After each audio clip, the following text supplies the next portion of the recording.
মা নিজের খেয়াল রেখো, টাইমে খেয়ে নিও আর টাইমে ওষুধ খেয়ে নিও। ঠিক আছে বাবু, তাড়াতাড়ি চলে আসবি।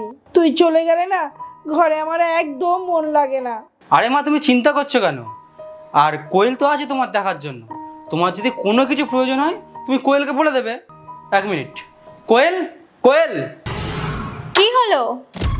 কোয়েল, ওই আমি বলছিলাম আমি অফিসে যাচ্ছি, তুমি সময় মতন মার ওষুধগুলো খাইয়ে দিও আর সময় মতন মাকে খাবারটাও দিয়ে দিও। তুমি চিন্তা করো না, আমি মার খেয়াল একদম ভালোভাবে রাখবো। আর মার সেবা করা তো আমার কর্তব্য। কি মা, আমি তোমার সেবা করি তো?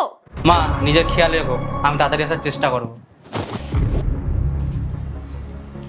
ঠিক আছে, আমি আসছি।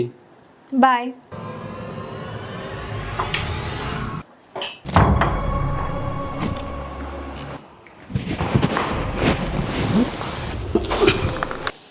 হ্যাঁ বুড়ি, বল তোর আবার কি কাজ করতে হবে?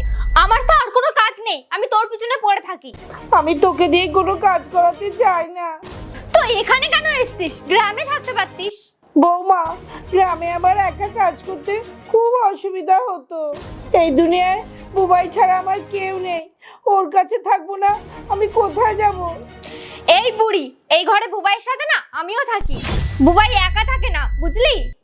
বৌমা, তোর এই ঘরে যতটা অধিকার আছে আমারও এই ঘরে ততটাই অধিকার আছে।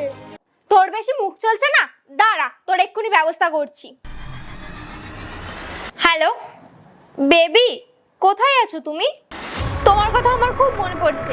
হ্যাঁ, ও চলে গেছে, তুমি তাড়াতাড়ি আসো।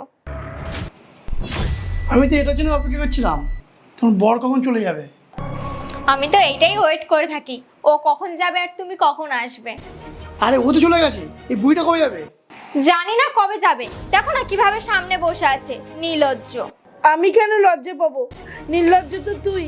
বিয়ের পরও একটা অন্য ছেলেকে তুই ঘরে নিয়ে এসেছিস। এই ছাড়ো না, চল না দুজন বাইরে গিয়ে একটু এনজয় করি, চল না। বুবাই, তুমি চলে এসেছো? আর তুই তুই এখানে কি করছিস? যা রান্নাঘরে গিয়ে কাজ কর। হ্যাঁ হ্যাঁ হ্যাঁ ম্যাডাম, আমি যাচ্ছি ম্যাডাম। আর কত নাটক করবে কোয়েল? আর তাছাড়া আমি তোমার সব কথা শুনে নিয়েছি। শুনে নিয়েছো? কখন, কিভাবে? আগে আমি তোমাদের দুজনের ব্যবস্থা করি, পুলিশকে কল করছি আমি। পুলিশ! তোমার প্রেমিক তো পালালো, এবার তোমার কি হবে? কি করবে মানে? বুবাই সত্যি আমি কিছু জানি না। আমি তো তোমার বউ, আমি তো তোমাকে বিয়ে করেছি। কি বললে তুমি? তুমি আমাকে বিয়ে করেছো? বুবাই আমার কথাটা শোনো। আমি তোমার কোনো কথা শুনতে চাই না, চুপচাপ এখান থেকে বাড়াও।